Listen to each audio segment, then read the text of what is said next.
Hello, friends. Welcome to Feeling This Life. We're a family support podcast that dives deep into the triumphs, challenges, and strategies that are part of the lives of those who care for children with blindness and visual impairments. I'm Paige Maynard, and I'm a teacher of the visually impaired and an early interventionist at VIPS, Visually Impaired Preschool Services.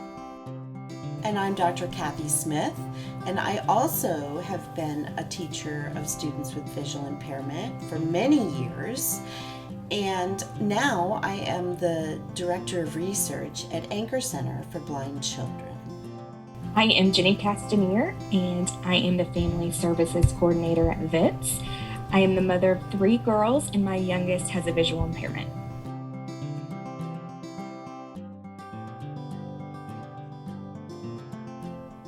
Today we have a very special guest that I'm super excited about. We have one of our VIPS moms, Brooklyn Spirito. Her and her husband, Nick, live in Indiana. And they have 2 adorable little girls, Nadine and Vivian.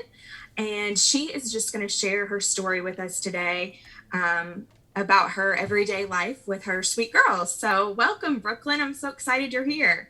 Hi, thank you guys so much for having me. I'm excited to share my story. So I'll kind of just start from the very beginning. So our journey to a diagnosis for Nadine and Vivian was a pretty long and hard one. It was at Nadine's 2-month appointment where sort of everything changed. As a new anxious mom, I laid little Nadine on the doctor's table to be examined, and my doctor began examining her just, like the normal, what you think of. But for some reason, it was taking a really long time. So I just kind of started watching her and noticed she was really focusing on Nadine's eyes. And I went ahead and I just said, is everything okay? And she said, well, what do you notice about her eyes? Anything you're concerned about? And at that time, I had noticed that Nadine really wasn't making eye contact. There were very few times she looked into my eyes. And when she did, it seemed as though she was kind of looking through them, not so much focusing on them. And I went ahead and told her that, and like the worst case scenario kind of came to my mind. And I remember asking my doctor, I said, is she blind? And her response will be one that truly never leaves my mind. She said, it's too soon to tell, right? It wasn't that sharp, quick, no, she's not blind. Like, that's ridiculous. That's, I think we're thinking way too ahead of the game. And no, it was just, it's too soon to tell. So as I was trying to kind of calm down, I noticed she was still examining Nadine, and I could just tell something was probably not right. Well, little did I know that day was the start to a 3-year journey finding a diagnosis. Nadine's eyes began doing more and more concerning things. I'll never forget when she was 4 months old and her eyes began going back and forth horizontally, uncontrollably, which we know as nystagmus now. And at that point, she also started turning one eye in and keeping the other one straight. And we now know this is strabismus. But the first eye doctor we saw told us to come back when she was 6 months. And he really wasn't too concerned. He said that, babies take months for their eyes to develop. So I wouldn't be too concerned about anything right now. But yeah, we'll check her again at 6 months. Well, of course, being the anxious mom I said, no, we're getting another opinion. So we found a doctor who specialized in pediatrics. He prescribed Nadine glasses. And I thought that this was going to change her world. I thought, all those videos that you see of those babies who get glasses for the first time and their face just lights up and they just smile and they see the world clearly for the first time. Well, we put the glasses on Nadine, and there was little to no reaction whatsoever. So we kept moving forward.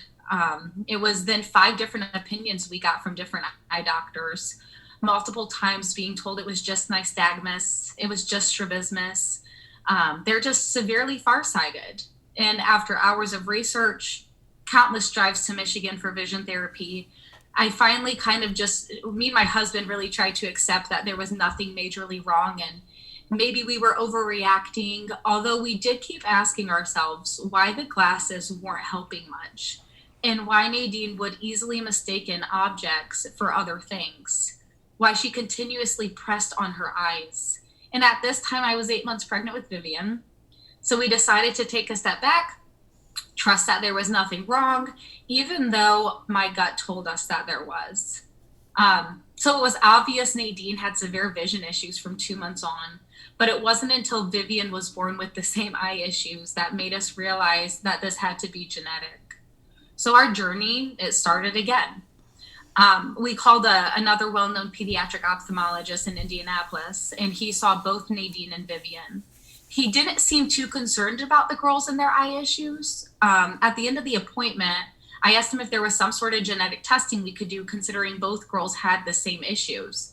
He went on to explain how the eye world is doing some really great genetic work, and he would go ahead and make a referral for us to have it done.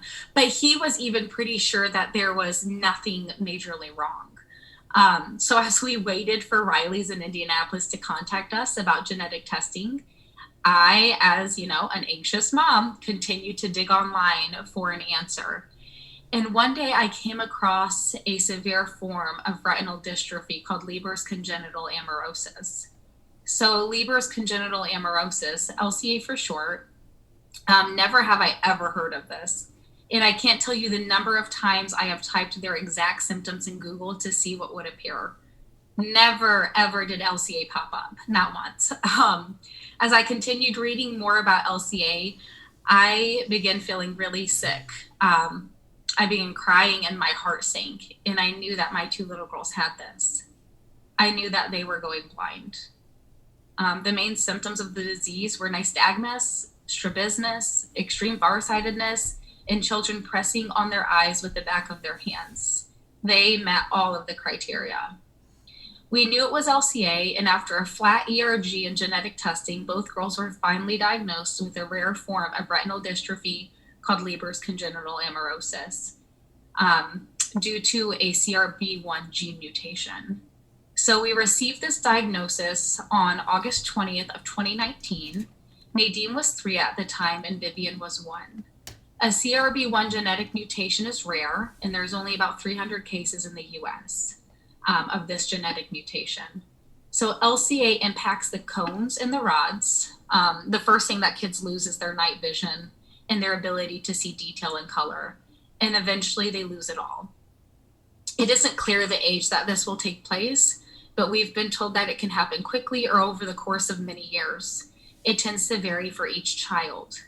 This disease is recessive, and the chances of Nick and I both passing our bad copy of the CRB1 gene was only 25%. We saw a few retinal dystrophy specialists, and they were very honest about the severity of this diagnosis and what it meant. They were honest and told us that we will be facing the stark reality that our children will one day see nothing but some light perception. They also shared that there isn't currently a cure for this specific mutation, and it was best to accept it and get them started in low vision blind services. Both girls currently have an acuity of about 2,500. I mean, as you can imagine, this flipped our world upside down. We never imagined having blind children, and if we were being honest, we felt completely lost. But what amazed us is how resilient our little girls are. Having poor vision didn't seem to bother them. It was normal to them.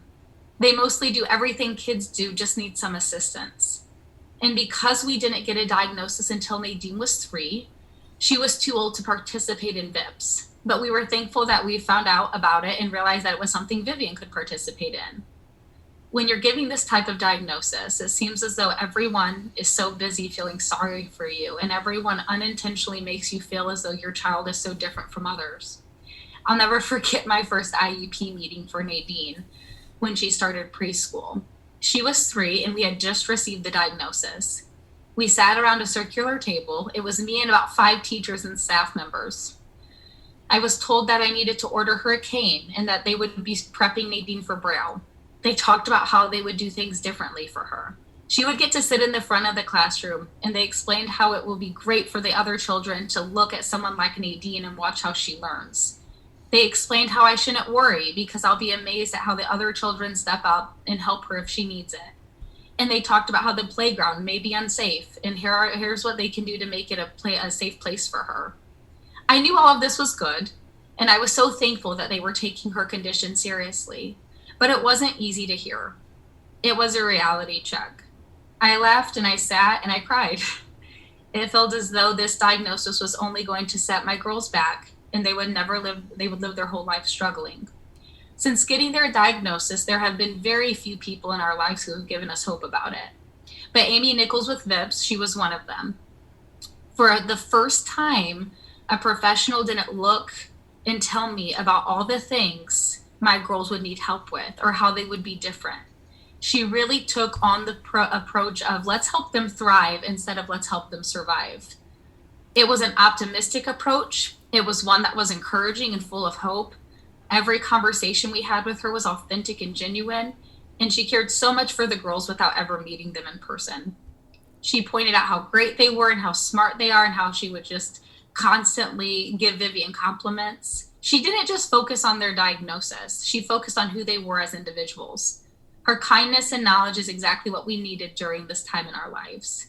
We needed someone to get behind us and encourage us. She pointed out so many things that I would have never realized about Vivian and gave us so much guidance on how to move forward. She cheered Vivian on. So we were just so thankful for the experience that VIPS gave us after this sort of diagnosis. And I still think about it to this day, just how helpful Amy was after receiving this diagnosis and just having somebody that it felt like she just had her back. And she was ready to step in and help us. So yeah, that's my story in a nutshell. Thank you so much, Brooklyn. You were just such an amazing mom, and everything that you've been through with your girls. It's just, as a mom with a child with a visual impairment, it's just so nice to hear someone else's story and just to be able to find hope and know that you're not alone. It was so cool to hear your story, Brooklyn. And one of the kind of, I guess, the themes that I got as you were talking is how much advocacy that you practiced and how much advocacy I think that it took to get some answers for your girls and to get them the services and things like that they needed. So one of the things that I was curious about were the types of feelings that you had as you were getting ready to advocate or like during advocacy. And, it's sometimes that, advocacy is this like amazing, happy word, but then in the middle of it, it might maybe be different than that. So I'm just curious about how it was for you and how you felt during those times when it was time to speak up. Yeah, I agree with you. Like, I think advocacy from the outside looks really almost optimistic and just sort of like fun and I got this. And, there's no grief under all of this. But no, that couldn't be further from the truth. As we were going through this, this was an emotional roller coaster. I actually think this is one of the first times I've read my story and I've not lost it, because it was one of those things where you just know something is wrong and you're just not willing to stop until you get an answer. It seemed like everybody wanted to focus so much on the symptoms and nobody wanted to get to the cause. And I know Leber's is so rare, and I know a lot of doctors maybe don't see it often. So, I'm not surprised that it was missed as much as it was, but it was a lot of, there was a lot of debating. At one point I had one of the doctors tell me that my girls didn't have nystagmus. And I was like, no, they do. They definitely do. It was, I grew a lot. My husband grew a lot during this process. It showed us that, we have to advocate for our kids. And, we have to be the one to get them what they need and see the doctors that they need to see. And we were really willing to do whatever it took, but there was a lot of tears throughout those years. And there still is. And there was a lot of just coming to the realization of how in the world is this our story? I've met one blind person before, and I hardly knew him. And what a tough thing to not have your vision and all of just the sort of assumptions you make about blindness. I remember when I first was outside, and I was actually laying in our hammock, and I was just reading, and I was searching for their symptoms, which is when I came across levers. But I remember thinking, like, as soon as I read that, they're not going to ever see their children. They're not going to see all these photos I take of them. They're like, then the list went on and on and on.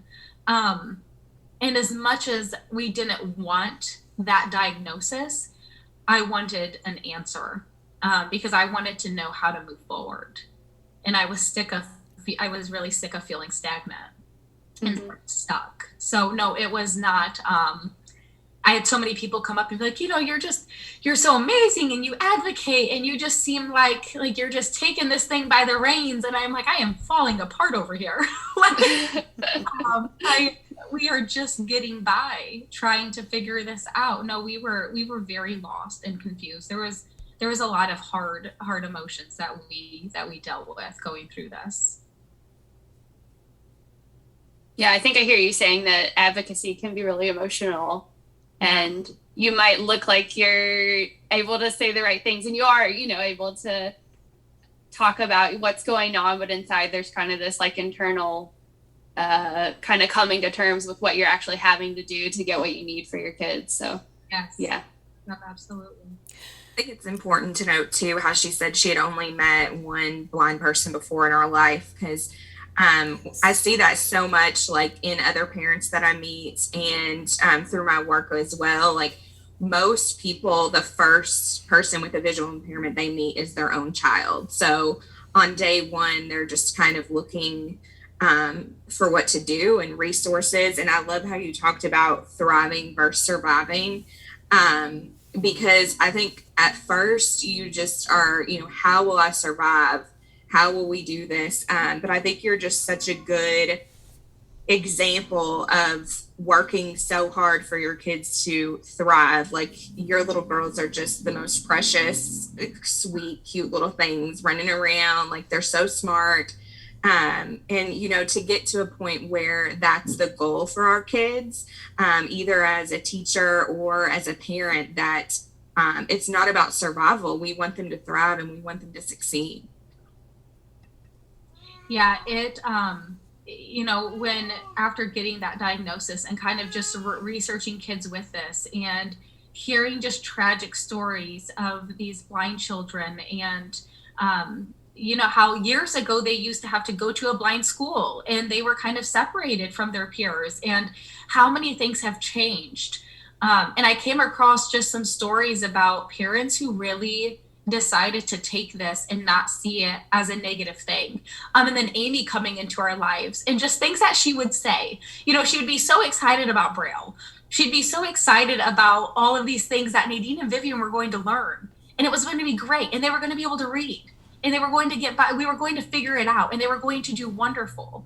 But we really had to get out of that mindset of, wow, this diagnosis is a grim one. This isn't one that we want, but this is what it is. And what are we going to do with this?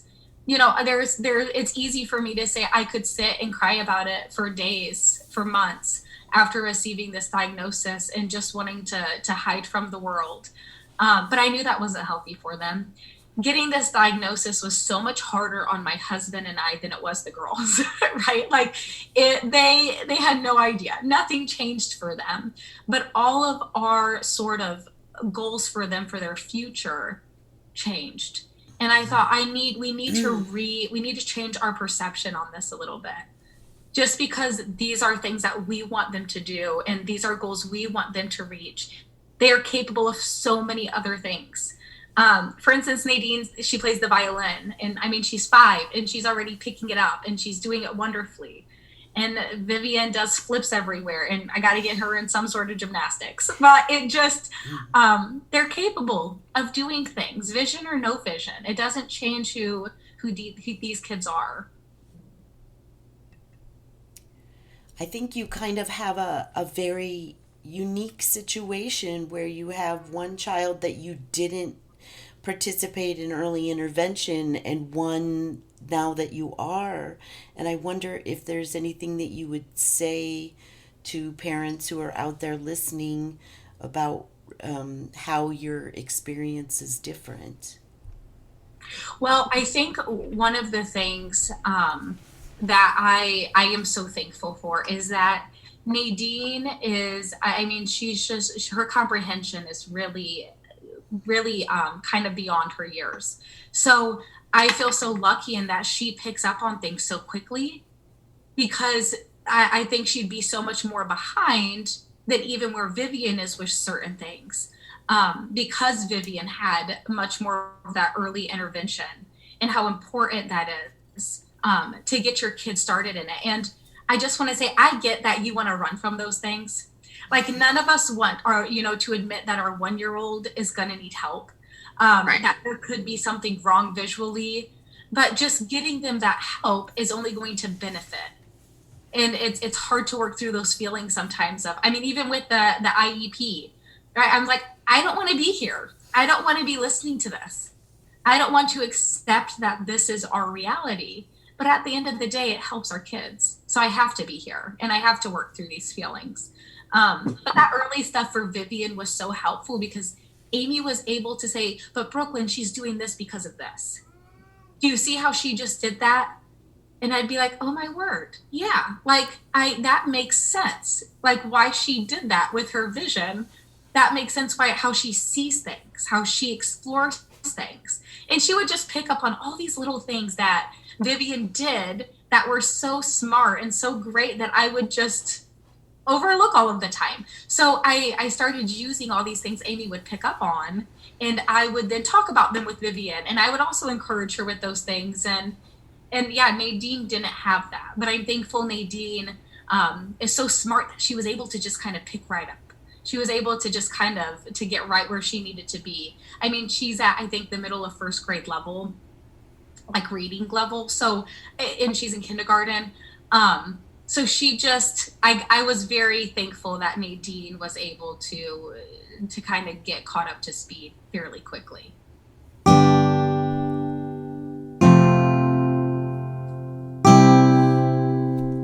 Well, that was great. It was fun to hear her experience and the difference in her experience.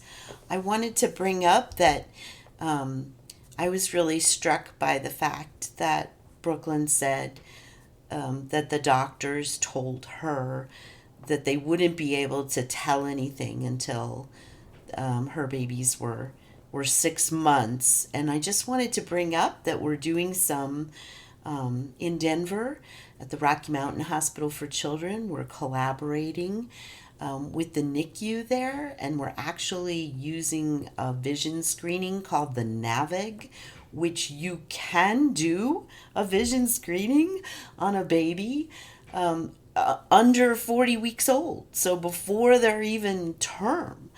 And we're very excited about that. So we've been going around the country and doing some training. So hopefully it's interesting to think about, so how would Brooklyn's journey have been different if somebody would have been able to tell her right away that her older daughter had a definite vision impairment? Because I think it's not unusual for new parents to be focused on, well, if we just knew why this is happening or what is the cause, that we can do something about it, even if you can't. Jenny, do you have any insight on that? I mean, I think that is, I mean, our daughter is 7 and we still don't have an actual diagnosis. Like, we know she has microphthalmia and congenital cataracts, but as far as all these different eye conditions that come together with her, are they a thing? Are they some sort of syndrome? Is it something that will progressively get worse? We still don't have answers on that. Like, even with genetic testing, and she's kind of stayed like at a baseline since her original testing, like when she first, when they said she's 20 over 200 or whatever, she's kind of stayed level at that. But it's just, you know, if we could know a specific diagnosis, if we could know what we're looking at, I feel like we could do so much more. Yeah, interesting. I think you're not alone, and I think there's a lot of parents who feel that way. But the good news is, you know, it sounds like Brooklyn and you and I know many other parents have just kind of moved forward, and this is who they are, and we're going to do the best that we can. And of course, you all do fabulous work. I mean, I've said this before on one of our other episodes, but I just think that it's important to remember that they're still kids and Absolutely. they deserve every single opportunity that every other kid does. And like I've said, we really forget sometimes that Hannah has a visual impairment because it's just part of our daily life, and we include her in it, and just she does what everyone else does. So I think that's super important. I think there's actually been some research that the attitudes that parents have about expectations for, you know, having high expectations and that their children participate in everything that happens shows that those are the adults with visual impairment who are the most functional and who grow up to have good jobs and integrate in society. So, sounds like you're doing the right thing. Well, thank you. I don't know. We're trying. Well, I'm thankful for both of you all talking with us today, and I'm thankful for Brooklyn and her story, and just being able to talk about what advocacy really looks like in real life, and how your feelings and all of the background stuff behind that really impacts how it ends up going, and how you press forward, and how you see your life and your child, and all of the good things that are able to come out of that. Thank you so much for listening to Feeling This Life. Please consider subscribing to Feeling This Life wherever you get your podcasts. And please take a minute or two to give us your feedback and your ideas for future episodes by completing our survey, which is linked in the show notes.